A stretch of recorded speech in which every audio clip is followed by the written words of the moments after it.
Yes, so hello everyone. So today we are discussing theory of relative velocity. Okay, relative velocity, and in that we are going to discuss a special case, that is crossing of river.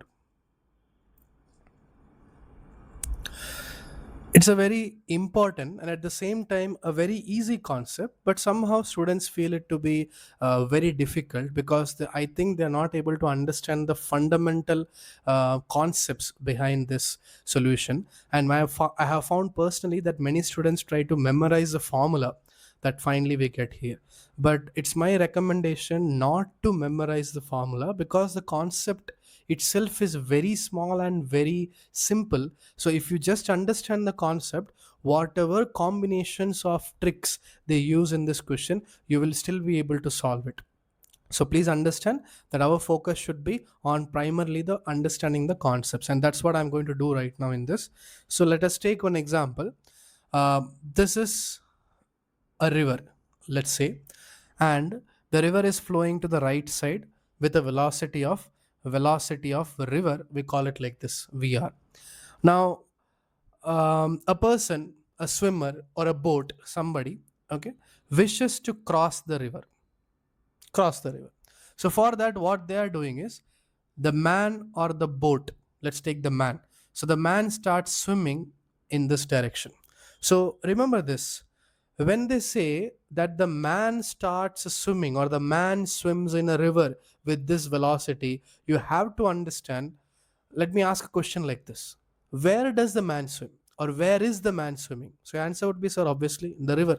So when they say the man swims with the velocity of 10 meter per second, for example, then is it the velocity of the man with respect to the river, or is it the velocity of the man with respect to the ground?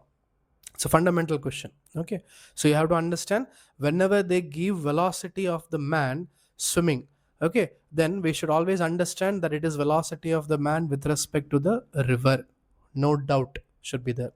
So velocity of man, the velocity with which the man can swim, is nothing but velocity of man with respect to river. And there is a river flow also happening in this direction, right, like this, velocity of river at that point. I am saying wherever the man starts, these are the two velocities. Okay, this velocity of river is with respect to ground, obviously, because where is the river flowing? On the ground. So that is with respect to ground. This is velocity of the swimmer or the man with respect to river. Why? Because where is the man swimming? In the river. So with respect to river. Now we are interested in finding velocity of the man with respect to ground. So for that, we'll use a simple relationship, that velocity of man with respect to river is nothing but velocity of man with respect to ground minus river with respect to ground. Remember, I'm talking about the velocity vector, obviously. Okay, so I'm interested in finding this, that is velocity of man with respect to ground, and that comes out to be as velocity of man with respect to river, then plus velocity of river with respect to ground. Now assume, let us say this angle is some random theta I'm taking. Then can I say that my VMR is having two components? One is VMR cos theta and another is VMR sin theta.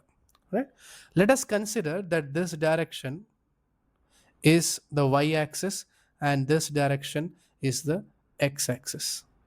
Okay, like this. You can consider this as the origin for now. Okay, so what can I write for this velocity of mr, that is velocity of man with respect to river?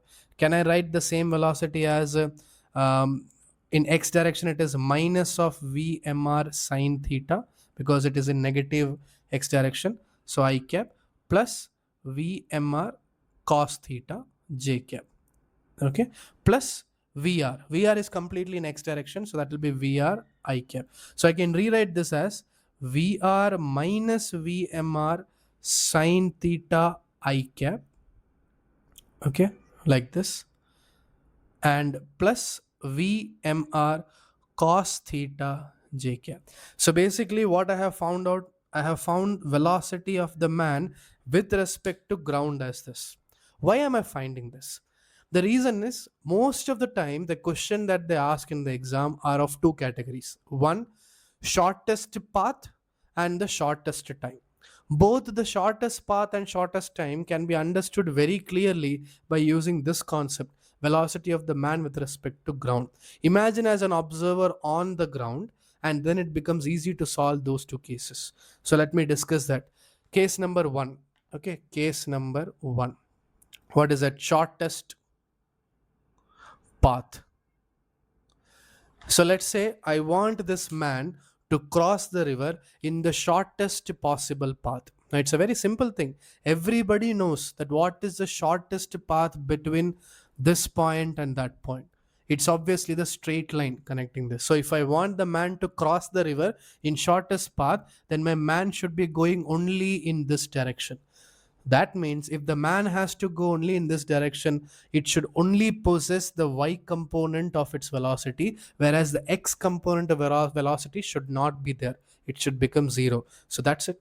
Become easy. So now I can say for shortest path, for that condition, the velocity in the x direction should be equal to 0. Okay. So that x component of velocity is this one.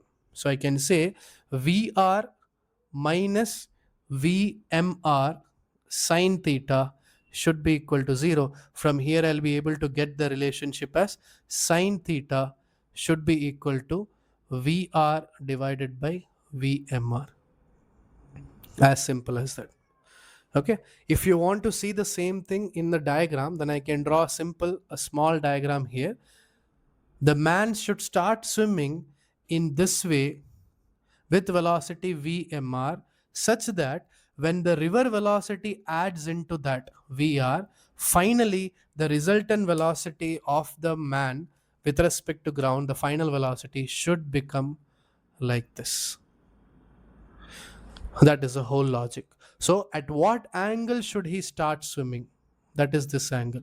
Look at just the triangle. Won't this be 90 degree? Because Vr is basically a horizontal like this and the Vm is like this vertical. So angle would be definitely theta. Sine theta from this diagram also is coming as what? Vr by Vm. That's what we have got. Okay, so very simply done. So if you want to cover the distance in the shortest path, you can just use the logic that x component should become 0. Now next one, what if the case 2, the other important case, case 2, what if I want to cover it in shortest time? Okay, that's the next one. So if you are interested in finding shortest time, let us think in this way. What component of velocity is helping you to cross the river?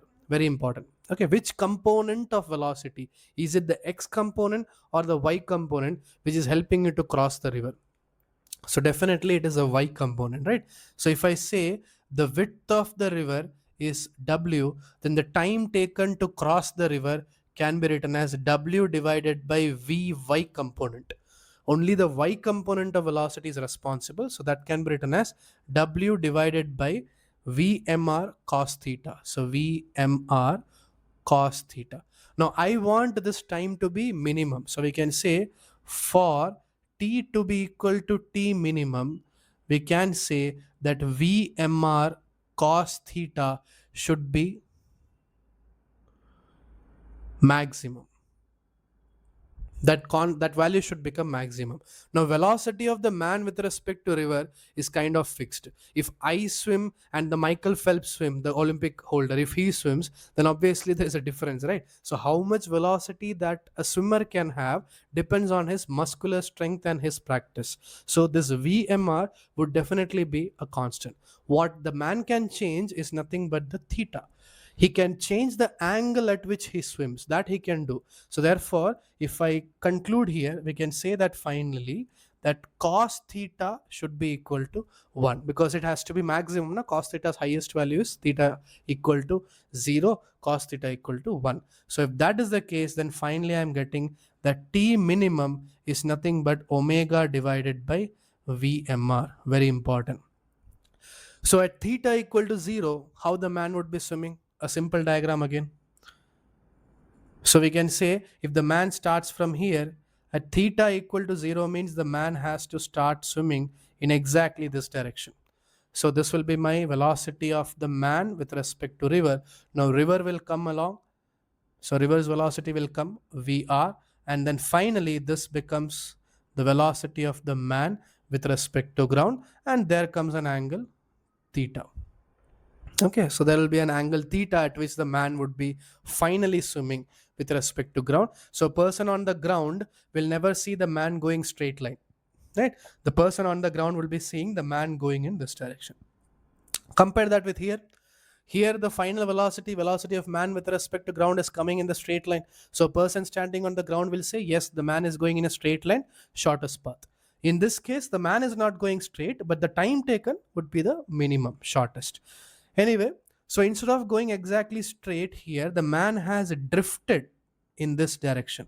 This value we can call it as d, the drift that has happened. And if I say the width of the river is w, then we can create a relationship between drift and the w. Look at the triangle. Can you see this bigger triangle, the right angle triangle, the bigger one? Okay, with the d as the side. And look at the smaller triangle here of the velocity with vr as the side. Or both of them are having the same angle theta.